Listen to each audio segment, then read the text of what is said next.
السلام عليكم ورحمة الله وبركاته. ازيكم يا اخواتي؟ عاملين ايه؟ يا رب تكونوا بخير وبصحة وسعادة. في فيديو النهاردة هنراجع معاكم المود الجديد، وهنشوف الاضافات، وهنشوف منطقة الماب، وهنشوف المود ده هل حلو ولا لأ، وفي الاخر هديكوا تقييمي من 10 للمود ده. طيب اذكروا الله وصلوا على النبي عليه افضل الصلاة والسلام. الا بذكر الله تطمئن القلوب. وشايك مشروبك المفضل، اكلتك المفضلة، اقلب الفيديو بالعرض عشان تدخل معايا في مود الفيديو، عشان النهاردة هيكون في شرح لقطات، هتكون اللقطات اشرحها اللي انا عملتها وكده. طيب فيلا بينا على الفيديو، ليتس جو. وبسم الله توكلنا على الله. اول حاجة يا جدعان هنبتدي بيها هي النزلة الصح والاسرع. ايه هي النزلة الصح والاسرع؟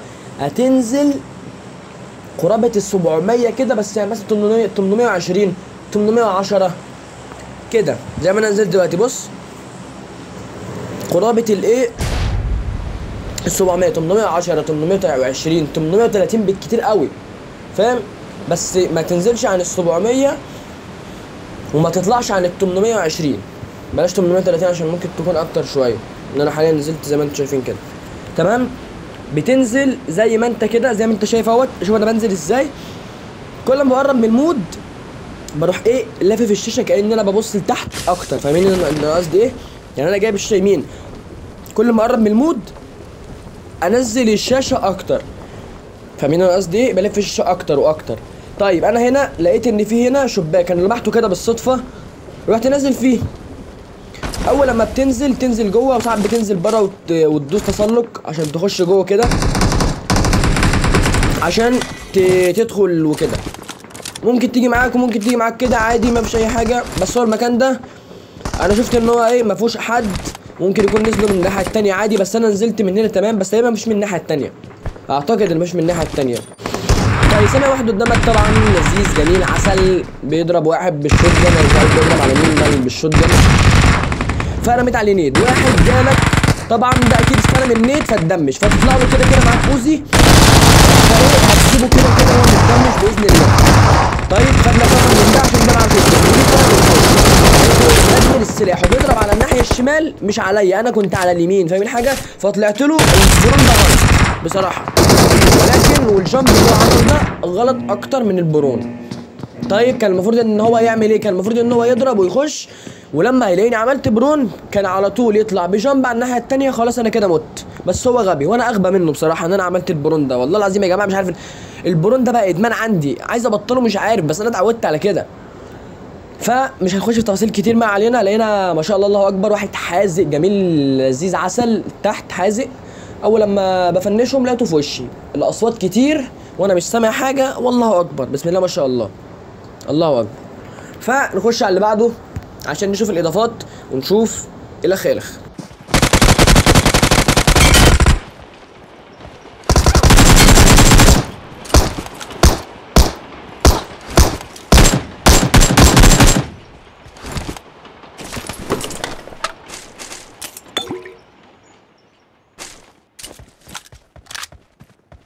طيب حالتنا جله والحمد لله كان عبيط، فالحمد لله اديته بري فاير وطرت. اكيد مش هتقف قدامه الدمج بالدمك ده مستحيل. هو كده عارف انك لعيب وخاف، ومحدش يقول لي ده بوت.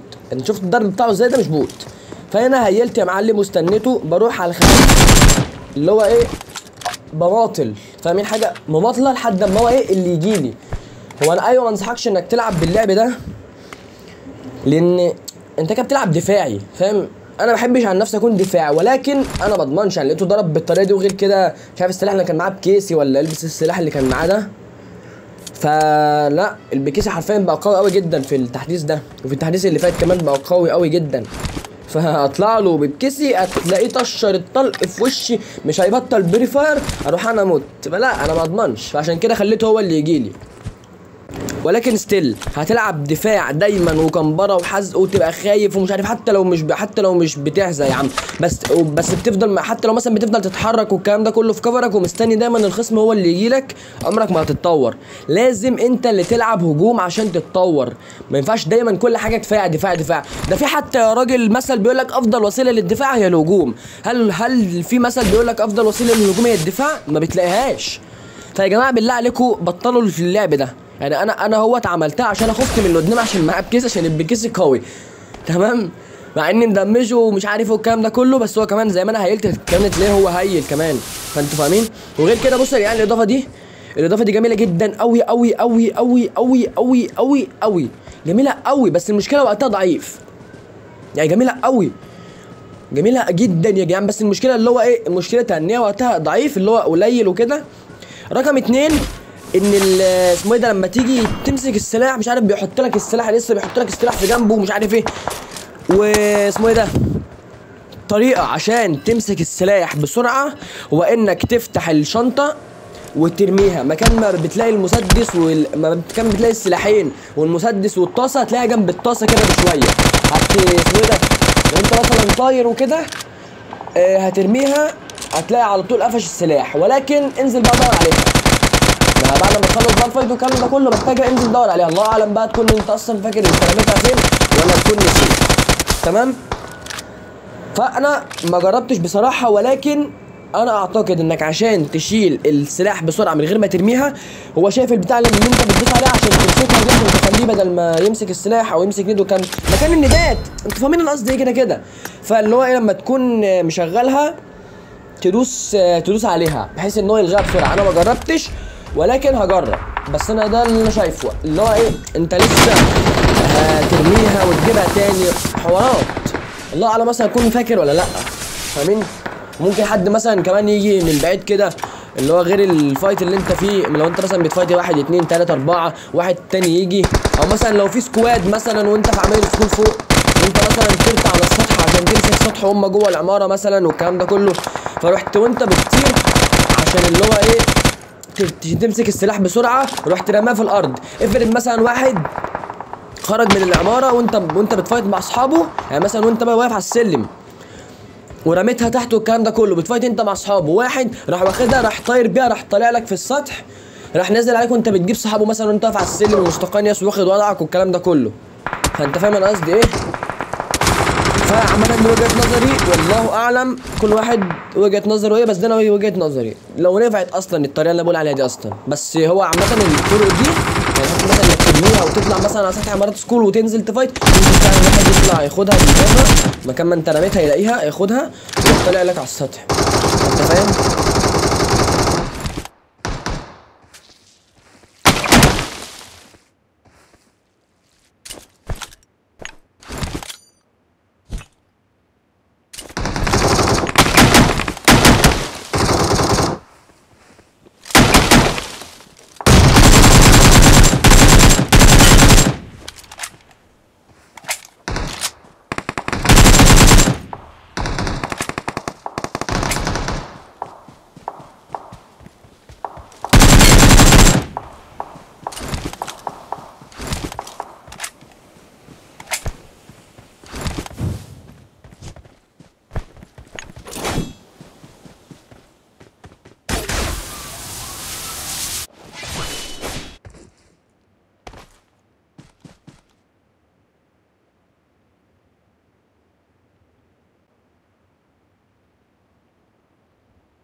ناس تحت وناس في العماره الكبيره، وفي واحد كده انا ما كنتش متاكد من ده كويس، فعملت ايه؟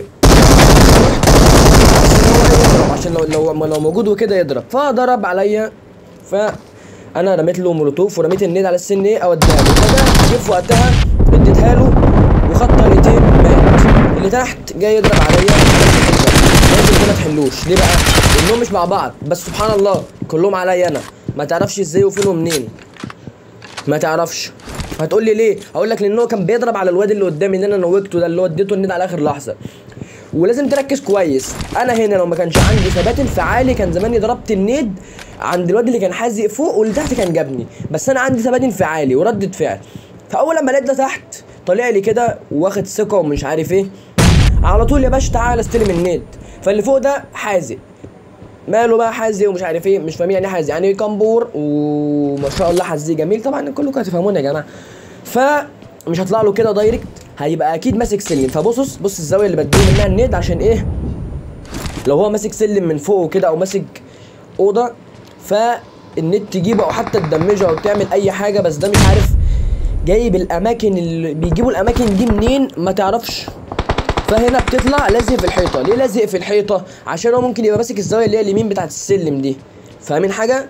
فهيغدرك تلقائي كده كده يغدرك. انا طلعت هنا قلت ايه اعمل اي حاجه اطلعه بيها، ضربت له راح خرج. طيب هو هنا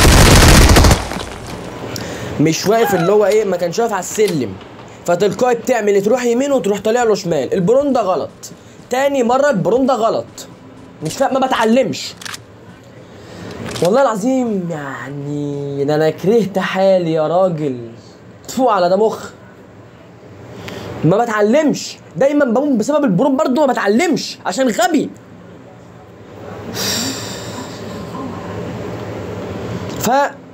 لما بيكون ماسك زاويه يمين وكده وانت عارف مكانه، ما تروحش، مش اللي هو تخش يمين كانك رايح منه وتروح طالع وتلاقي اصلا هو ماسك فوق او ماسك زاويه تانية وانت حاطط ايدك على زاويه تانية غير اللي هو موجود فيها هيشيلك. فلازم تبقى محدد مكانه كويس بالسماعه، فبتروح يمين وتروح على طول طالع بجامب. ليه بقى؟ الجامب بيخليه ان هو ايه ما يسمعكش وهكذا. تمام بس كده يكون الفيديو بتاعنا لحد هنا خلص. ما تركزوش من انا بقوله عشان انا اتجننت شويه ما علينا. بس كده يا اخواتي، كده الفيديو بتاعنا يكون خلص لحد هنا. ما تنساش لايك شير سبسكرايب، فعل الجرس عشان توصلكم كل جديد. اشوفكم الفيديو الجاي باذن الله. السلام عليكم.